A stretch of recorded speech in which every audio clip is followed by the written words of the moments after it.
جس کو اگر پلٹ کر دوسرے لفظ میں بولے تو اللہ بسیط ہے، موحدوں کا مجمع بیٹھا ہے، اللہ بسیط ہے، وہ کسی ترکیب سے بنا نہیں ہے۔ ایک چیز کو دوسری چیز میں ملائیں گے تو پھر وہ تیسری چیز ملائیں گے، چوتھی پھر ایک اور چیز بن جائے گی، پانچویں ملائیں گے ایک اور بن جائے گی۔ تو جیسے جیسے ترکیب کرتے رہیں گے ایسے ایسے ایک چیز بنتی چلی جائے گی۔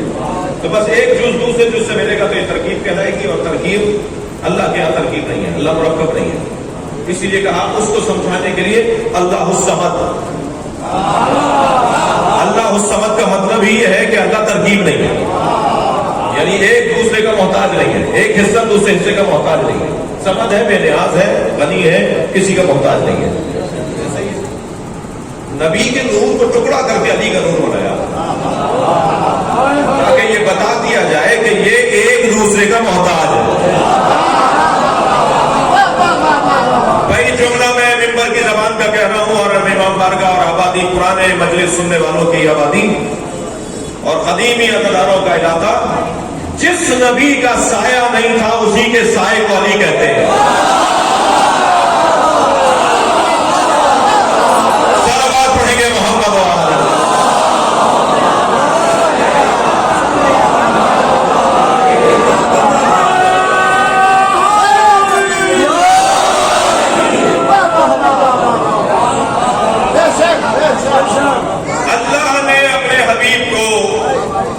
مجمع میں میرے سنی بھائی بھی تشریف فرمائے۔ اللہ نے اپنے حبیب کو جیسا بنایا سوارا، وہ یا اللہ بتا رہا ہے کہ انک لعلی خلق عظیم، یعنی یا سب سے زیادہ جامع حدیث اگر نبی کے شمائل پر کہیں ملتی ہے تو مولا علی کی زبان سے۔ اصحاب نے جمع ہو کر کہا، تابعین کو لے کر آ گئے ساتھ، نبی کی رحلت گزرے ہوئے 10 سال گزر گئے، اصحاب نے تابعین کو اپنے ساتھ ملایا، اور جو نبی کی رحلت کے موقع پہ بچے تھے، کم سن تھے، نابالغ تھے، وہ بھی باشعور ہو گئے، انہیں لے کر آئے اور کہا، صف لنا نبینا یا علی کأننی نرا، یا علی ہمیں نبی ایسے بتائیں گویا ہم اپنی آنکھوں سے دیکھ رہے ہیں، ہمیں نبی کے فضائل اور نبی کے شمائل ایسے بتائیں کہ گویا ہم اپنی آنکھوں سے دیکھ رہے ہیں۔ تو میں جملہ کہتا ہوں کہ مولا علی سے نبی کی کمالات بھی سننا چاہتے تھے، اور مولا علی سے خطابت بھی چاہتے تھے، یعنی بیان ایسا ہو کہ وہ دلوں پر اثر کرے، دماغوں پر اثر کرے۔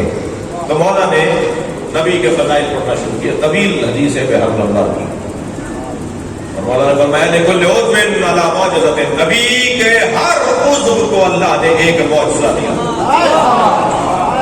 سرکار کی آنکھوں کا معجزہ، سرکار کی بھووں کا معجزہ، بالوں کے معجزے، جی ناک بینی مبارک کا معجزہ، سرکار کے بدن مبارک سے نکلنے والی رطوبتوں کے معجزے، آنسو نکل آئے تو ایک معجزہ، لعاب آ جائے تو ایک معجزہ۔ حسین سے اگر سیدہ دور ہوتی تھی اور امام حسین کو بھوک لگتی تھی تو اتنا انتظار نہیں کرتے تھے کہ سیدہ آ جائیں، امام حسین کے منہ میں انگوٹھا دے دیتے تھے اور نبی کے انگوٹھے سے دودھ نکلتا تھا۔ ایک دفعہ جب ایسا ہی ہو رہا تھا تو میرے مولا حسین بہت ہی شوق ذوق سے دودھ پی رہے تھے نبی کے انگوٹھے سے، دوسرے ہاتھ سر پر رکھ کر، دوسرا ہاتھ سر پہ رکھ کر میرے مولا نبی نے فرمایا، حسین آرام سے پیو، یہ اللہ نے تمہارے لیے ہی بنایا ہے۔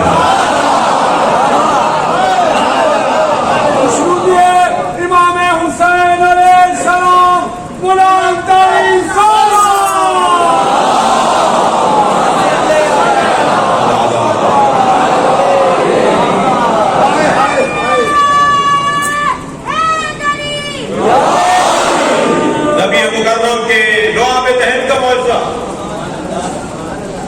سرکار کے تلووں کا، میں اشارہ ہتھیلی کا کر رہا ہوں مگر مراد میری تلوا ہے، سرکار کے تلووں کا معجزہ، سرکار کے تلووں پر تو 2 جملے سن لیجئے۔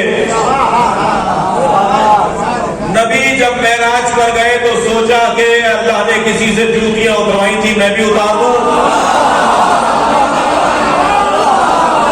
فوراً آواز آئی جوتیوں سمیت آؤ۔ جب سرکار جوتیوں کے ساتھ معراج پر گئے تو اس منزل کو اللہ